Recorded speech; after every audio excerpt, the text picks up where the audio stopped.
இந்த கூட்டத்திற்கு என்னுடைய அழைப்புதலை ஏற்று சுமார் 2.5 மணி நேரமாக இங்கு காத்து கொண்டிருக்கும் என் அன்பு சகோதரிகளே, தாய்மார்களே, பெரியோர்களே, மேலும் என்னுடைய அழைப்பை ஏற்று இந்த மேடையில் அமர்ந்திருக்கும் அனைத்து கட்சி தலைவர்களே, உங்களை எல்லாம் வாழ்த்தி வணங்கி வேண்டிக் கொள்கிறேன்.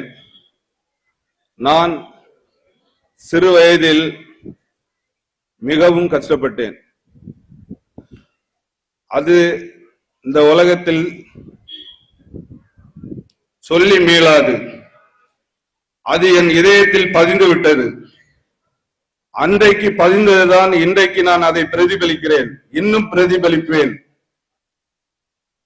இந்த குறுகிய காலத்தில் சில குறுநில மன்னர்களால் நான் மிகவும் அழியப்பட்டேன், மிகவும் வேதனைப்பட்டேன், மிகவும் மிகவும் மிகவும் வருத்தப்பட்டேன்.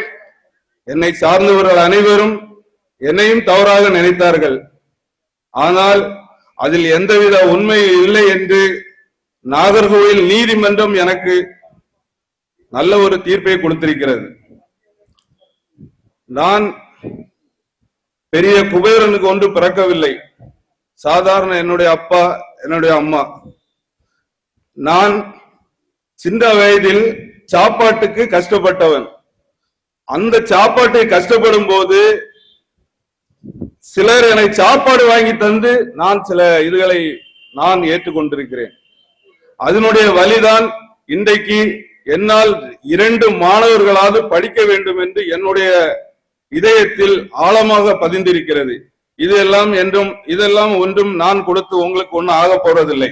ஆனால் மாணவர்களுக்கு நான் கண்டிப்பாக வருடந்தோறும் 12 லட்சம் ரூபாய் கொடுத்து வருகிறேன். இந்த வேதனையிலும் கடந்த 13 மாதங்கள் நான் பட்ட வேதனையிலும் கொடுத்து வருகிறேன். அதுக்கான ஆதாரம் எங்களிடம் இருக்கிறது. இதை நான் பொய் சொல்ல விரும்பவில்லை.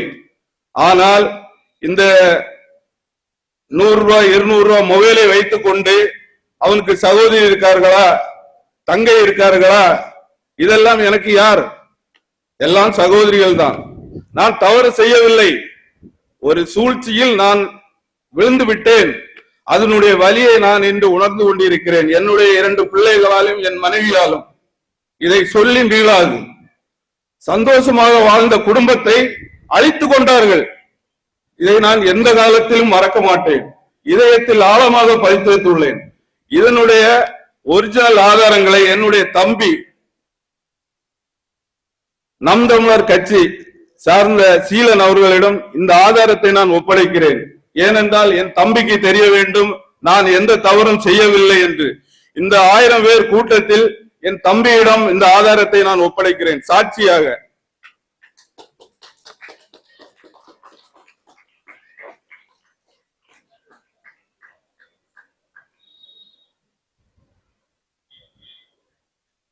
என்னுடைய ஏழை மக்களுக்கு, என்னை சார்ந்தவர்களுக்கு, என்னுடைய ஊரை சார்ந்தவர்களுக்கு ஏதாவது பண்ண வேண்டும் என்ற எண்ணத்தில் தான் நான் இந்த ஒரு நிகழ்ச்சியை நான் இங்கு ஏற்பாடு பண்ணியிருந்தேன். என்னுடைய படித்த சகோதரிகள் கூட வந்திருக்கிறார்கள். பார்த்தால் எனக்கு கஷ்டமா இருக்கிறது. ஏனென்றால் அன்னைக்கு அவர்கள் வசதியாக தான் வந்தார்கள். நான் நிக்கர் இல்லாமல் இந்த பொத்திருக்கும் அதுதான் போட்டு போவேன். அதையெல்லாம் நினைக்கும் போது மனசுக்கு ரொம்ப வேதனையா இருக்கு. ஆகவே உழையுங்கள், உழையுங்கள், உழையுங்கள்.